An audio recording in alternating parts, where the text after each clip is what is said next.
Hi, everybody, and welcome to the Fast Leadership Podcast with Arno and Gordon, where we look to take the rocket science out of leadership and make it accessible to everybody. So, Arno, what do you want to talk about today? Hey Gordon, how are you doing? Well, I'd like to talk about a new project that I was given, and some people want to change the way they communicate, and they communicate about the technology because it's tech industry. Yeah. And so they hired me to change the way they communicate to reach a wider audience and more clients, for sure. Yeah. The issue very quickly became that they want to change, but they can't change. They want and they don't want to change. So I'd like to talk about how do you overcome the need to stay in place and not change. The leader, how do you inspire people to change? So overcoming resistance to change. Exactly. Yeah. Okay. Yeah. It's when you look at the failure rates for projects, and they're up in the high 80s and 90%. Resistance to change is one of the key components as to why things fail. Yeah, because you want everybody. If you've got everybody working together on a project, probability of success is significantly higher than when you've got 5 or 6 people working against it. And the thing about overcoming resistance to change is to understand, and one of the things we're going to talk about next week, and you raised was about leading with empathy, and empathy is about putting ourselves in the shoes of other people, and it's not always easy because sometimes, I don't know what it feels like to be a woman, so I can't empathize, but I can sympathize. But here we're talking about empathize, and we've got to put ourselves in the shoes of the other person, and we have to understand why are they resistant to change. We can't just keep telling them change. We need to understand why. There's again, one of my favorite books, Stephen Covey's 7 Habits of Highly Successful People, and one of his habits is if you want to be understood, first seek to understand.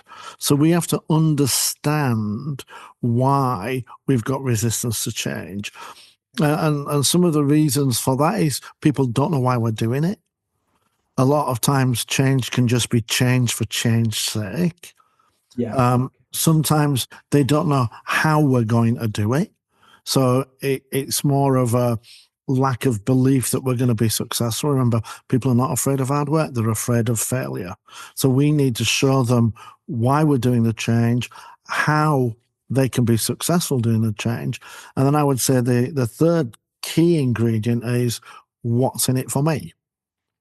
Okay. Because if what we're going to do is help you add $1 billion in profit to the company, I know why we're doing it. Sorry, I know why you're doing it. I don't know why I'm doing it.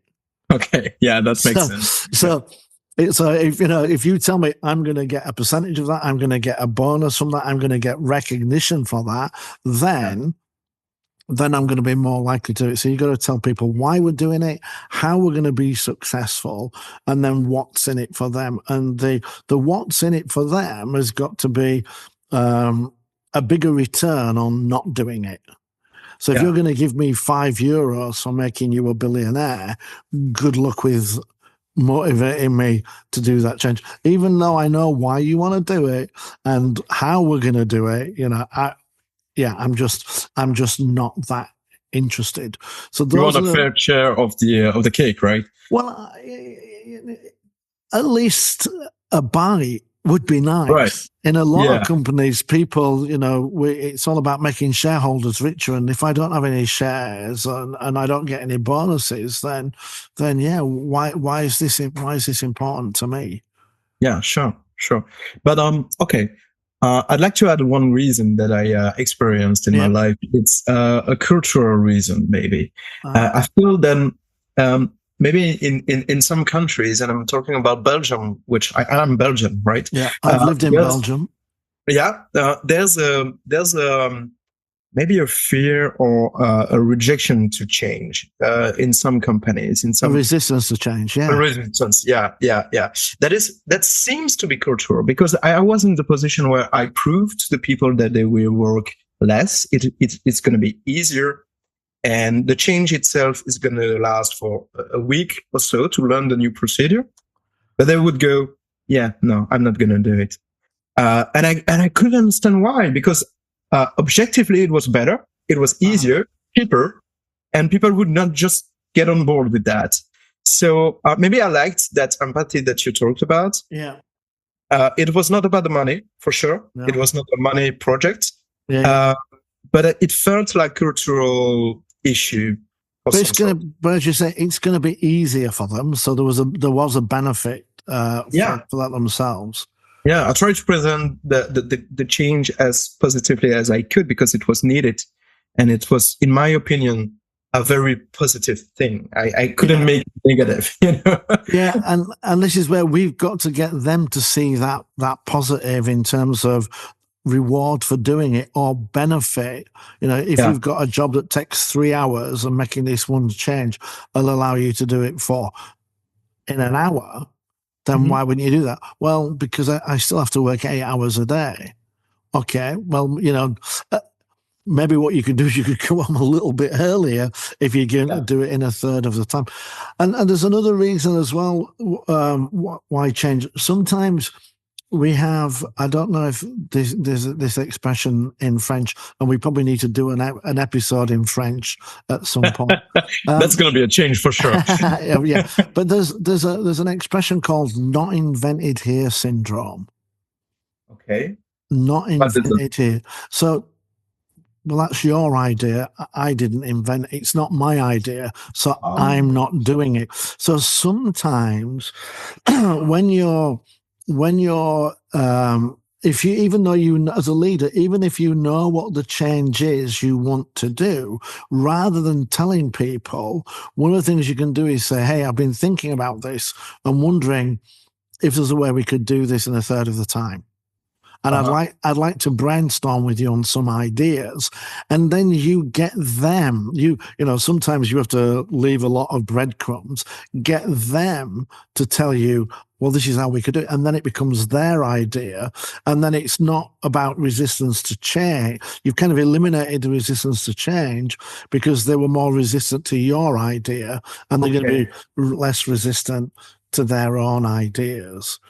So yeah, sometimes. I like that. Yeah, and I like that. It's as long as it's your idea, why is it my concern? But if it's my idea, then I can be on board. And one of the perks of that is that you get to you lead a group that participates in the idea and get it developed. And you could get even better ideas that you got yourself. Yeah, absolutely, because they're doing this on a daily basis. And again, as I say, I love simple sayings. And another one of my favorites is no involvement, no commitment. So if they're not involved in the creation of the idea, then why should I be committed to it? Whereas if you involve them and say, hey, it might be, I've seen another group who they seem to have found a way to do this in a third of the time. I'm not exactly sure how they do it, but they're doing it, and I wonder whether we could do that. And if you've got any ideas on that, and get them involved, and then when they become involved, then they become more committed to the idea. More committed, less resistant. Love it. And so many politics are terrible at this. They get this new idea, this new need of change, and if you look at it with their eyes, it's needed. But as a citizen, sure, I voted at the elections, and the politics are there, and they want to change something. I might feel reluctant to that because it's not my idea, it's not the way I've seen it, and I was not into the process. Yeah, and we see so many, even especially on social media, we see so many comments about new ideas out of politic people who are leaders by sense that they don't want because they kind of voted for them, but not for this idea in particular. Yeah. So I think people in politics should listen to that and get more, how can I say, participation at the early stage of decision making. Yeah, and they should be doing more for us than for themselves as well, which often seems to be the way with politics, and one of the reasons why I kind of shy away from it. So, and one of the things about leadership is that we need to be good salesmen, and we need to be able to sell the ideas and looking for the benefits, and we need to get creative. And I don't know if we talked about this previously, but I worked for a company, and for 10 years the profit was 10%. And the new CEO came in and said, we want it to be 14%, and which is a 40% increase. Yeah. It's huge. It's huge, yeah. And people were like, I'm not sure about that. We've always been at 10. They were happy underachievers, and now you're trying to change them. And a couple of things that he did to get people's buy into it, because this was a very this was a company where the majority of people had been there. I would say the average tenure was 15 to 20 years.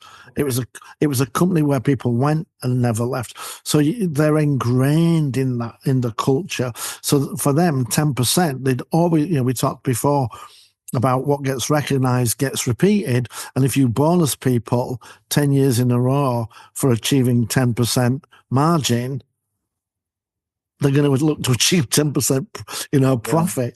Yeah. And one of the things that he did was he said, well, if you look at the industry average for our sector, it's 14%. Okay. So I'm not asking us to be the best in our sector.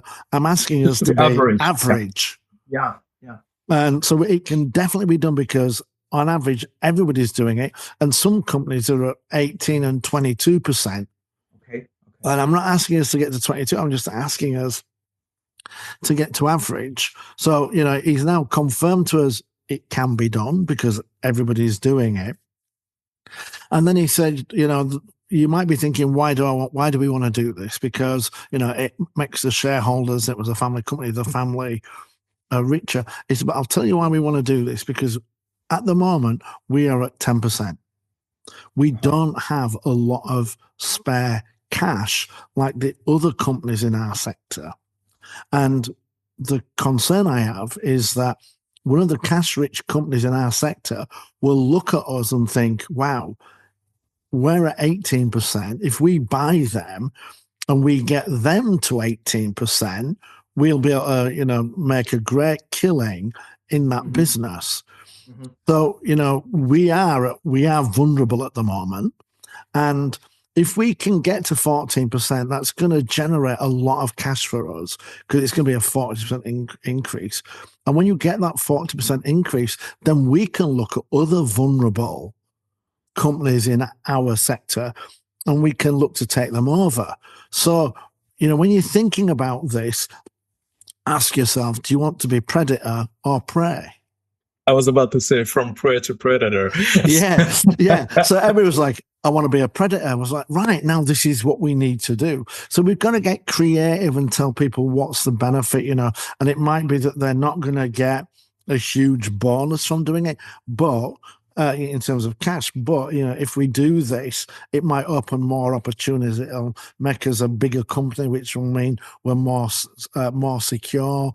We'll be able to pay higher salaries. So you've got to be telling people what's in it for them.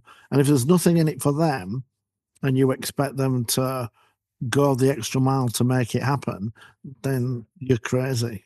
I like the story that you just told. It shows something that we discussed and we will discuss again. It's transparency and clarity. Mm-hmm. If you give them clarity, then miracles can happen, right? Yeah. But I like to build on that. And to me, change is, there are two caveats to change. One is to reinvent the wheel when it doesn't need to be done. Yeah. And then you said it, change for the sake of change. Change for change's sake. Yeah. We don't want to spend so much energy and so much potential on doing something that's unuseful. And the other one is that culture of, we've always done that this way, and we want to keep it that way.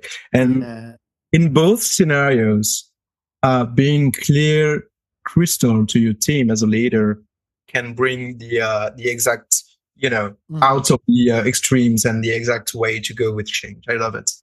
So I'll tell you an interesting story for me, and it helped the person involved. I realised they'd taken the wrong approach, and this was back in the 80s, and Queen's Park Rangers football team in England, they had the first artificial surface, Okay. and they were hoping that other football teams would eventually change to that surface, and they couldn't get them to change, and they ended up throwing it out themselves. Now, the good news is that as part of this, a lot of the pitches improved significantly. If you watch football in the 70s, it's played like on a ploughed field. The pitches today are much better. And one of the things that he said was the mistake he made was he tried to sell playing football on an artificial pitch. And he said, what I should have done is I should have said, imagine everybody is playing on an artificial pitch. That means everywhere you go, you're going to be playing on the same surface. It's going to be predictable. And imagine now, how would you sell me playing on grass?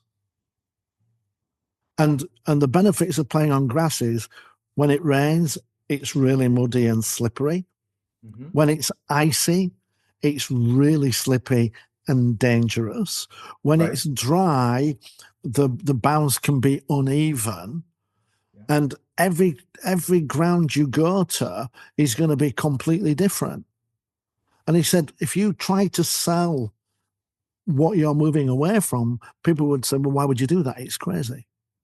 So sometimes, when you're talking about the example where you had the job where you were doing it in a third of the time, just say to people, okay, guys, I want to assume that we've implemented this. Yeah. Now try and sell me the way you're currently doing it. Oh, I love it. You reverse the change. Correct. Yes. Yeah. So, okay, so let me get this right. You want us to get rid of this and replace it with something that takes 3 times as long for no benefit. Yeah. Okay. Why would you do that?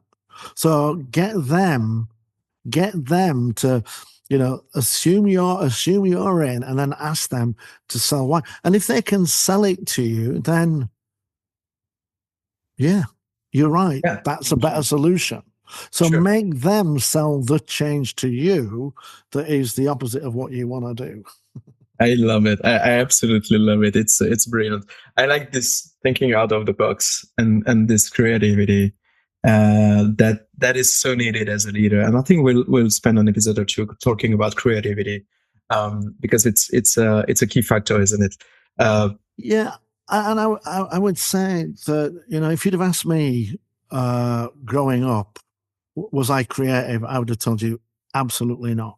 Because when I think of creativity, I think of art, and I can't paint or draw for anything, or I can't play any music. I don't write great fiction or anything like that. So I would say I'm not creative, but actually creativity is multifaceted. Even problem solving involves creativity. And as you say, that showing people different perspectives requires creativity, and we're all creative to some extent, and we just need to find our inner creative genius. I love it.